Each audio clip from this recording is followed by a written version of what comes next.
Hello बच्चों, आज हम आपको शेर और खरगोश की कहानी सुनाएंगे।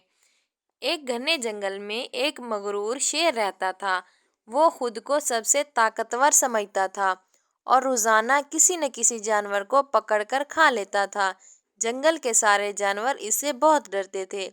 एक दिन जानवरों ने मशवरा किया कि अगर शेर को रोज एक जानवर भेज दिया जाए तो शायद वो दूसरों को तंग ना करे। सब ने इस बात पर इत्तेफाक कर लिया। अगले दिन जानवरों की बारी आई तो एक छोटा सा चालाक खरगोश मुंतखब किया गया। खरगोश जानता था कि शेर से दौड़ में जीतना मुश्किल है, मगर दिमाग से उसे हराया जा सकता है। वो आहिस्ता आहिस्ता चलता हुआ शेर के पास पहुंचा। शेर गुस्से से बोला, इतनी देर क्यों लगा दी? खरगोश ने घबरा कर कहा, रास्ते में एक और शेर ने मुझे रोक लिया। वो कहता था कि वो असल बादशाह है। शेर ये सुनकर आग बगोला हो गया और बोला, मुझे फौरन दिखाओ, वो कहाँ है? खरगोश शेर को एक गहरे कुएं के पास ले गया और बोला, ये रहा वो शेर।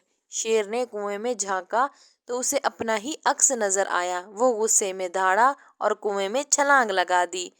यूं एक छोटे खरगोश ने अक्ल से पूरे जंगल को बचा लिया। प्यारे बच्चों, कैसी लगी आज की कहानी?